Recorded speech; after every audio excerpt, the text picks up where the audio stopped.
Mga insekto at uod, peste ang madalas nating turing. Gayong ang ilan sa kanila may malaki at importanteng tungkulin palang nakalaan. Katulad na lang ng hamak na uod na silkworm, nakakalikha ng telang pagkaganda-ganda.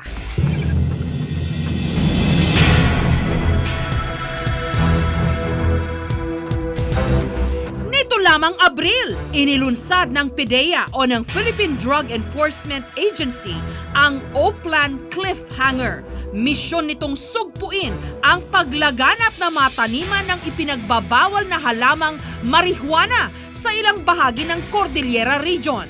Katulad ng inasahan, naging maaksyon ang operasyon. Sa huli, tinatayang mahigit 50 plantasyon ng marihuana sa mga burol at kabundukan ng Benguet ang kanilang nasira. Pero kamakailan lang, may nakarating sa aming bagong impormasyon. May bago na naman daw itinatanim at pinararami sa mga tagong bahagi ng kabundukan ng Benguet. Isang uri ng halaman na naibibenta rin ng mahal ang mga dahon.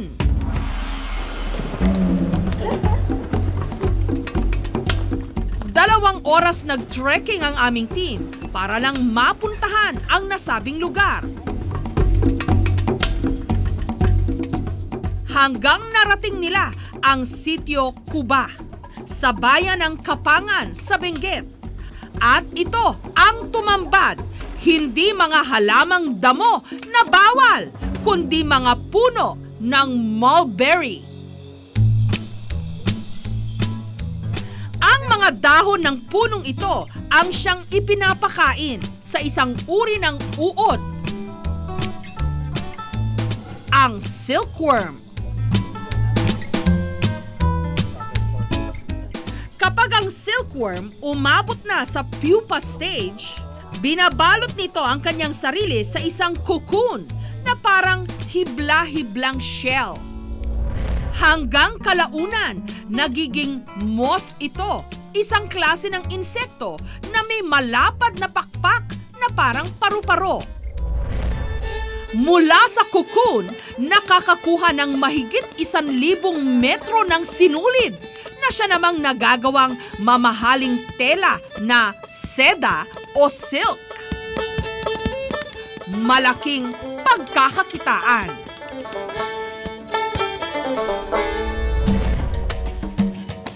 Dahil dito, hinihikayat ang mga magsasaka sa Benguet, katulad ni Tatay Saldo, na magparami pa ng mulberry trees. Kunta tingarod no talaga nga ada ti maalam, tarimaam ti trabaho mo. Okay lang, basta pinronan mo, an mga banbantayan nga kanayon. Aminado si Tatay Saldo, natukso raw siya noon na magtanim ng marihuana dahil sa mahalang bentahan nito. Ngunit dahil labag sa batas, mas pinili na raw ngayon ni Tatay Saldo na bungkalin ang kanyang lupain para magtanim na lang ng mulberry. Isa siya sa mga nabigyan ng libreng mulberry tree seedlings ng Fiber Industry Development Authority ng Benguet noon pang 2009. Ngayon, meron na siyang mahigit 7,000 puno ng mulberry sa kanyang halos 1 ektaryang taniman. Magkano benta po? 3 piso isang kilo. Naibibenta raw ng mga magsasaka ng Benguet ng piso kada piraso ang sanga ng mulberry na siyang itinatanim para maparami. Hindi birong pera, legal pa. Kaya naman si Tatay Saldo, dito na sumusugal. Sa sericulture farm na ito, sa Bacnotan, sa La Union, may inaalaga ang mahigit 20,000 silkworm si Badong. Malikot, di siya nag-i-stay doon sa isang lugar. Galaw siya ng galaw. Yun ay palatandaan na nakaready na siyang mag-spin. Ang mga mature na silkworm inilalagay sa cocooning frames para makabuo ng kanilang cocoon. Pagkalipas ng 5 araw, pwede na siyang i-harvest.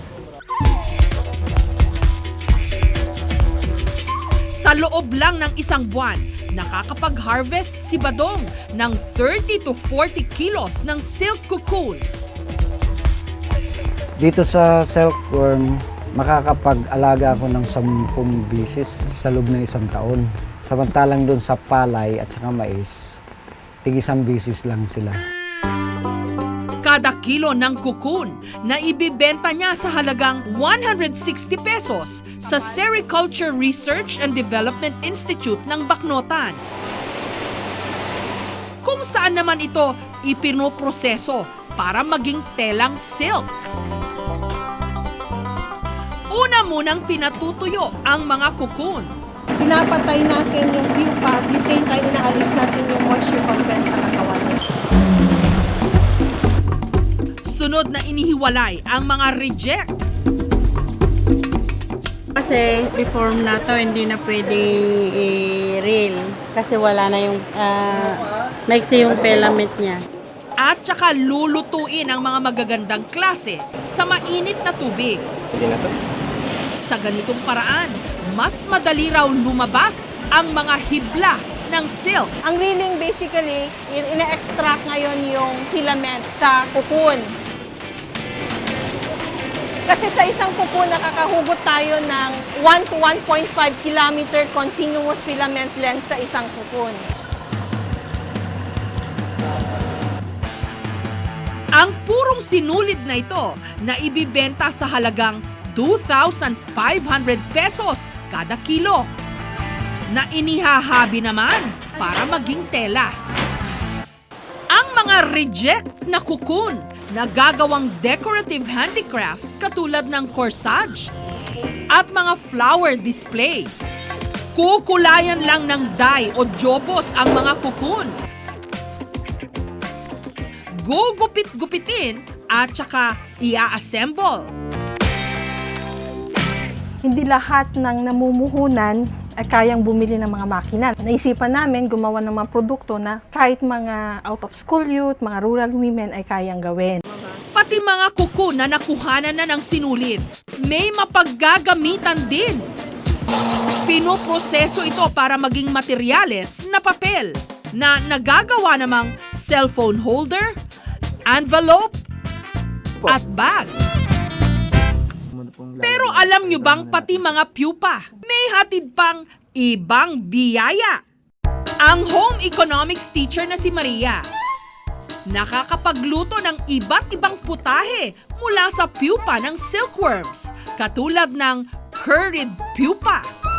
Yung pupa, lalagyan natin ng beer para mawala yung amoy lansa ng pupa. Sunod itong sinamahan ng asin, curry powder at paminta at saka iprinito.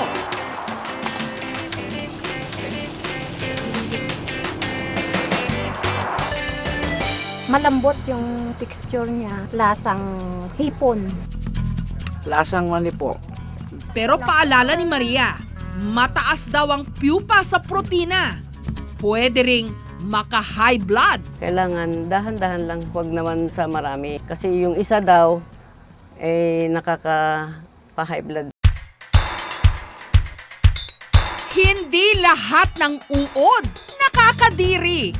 Dahil ang uod na ito, ubod ng biyaya. May hatid na kagandahan at pagkakakitaan.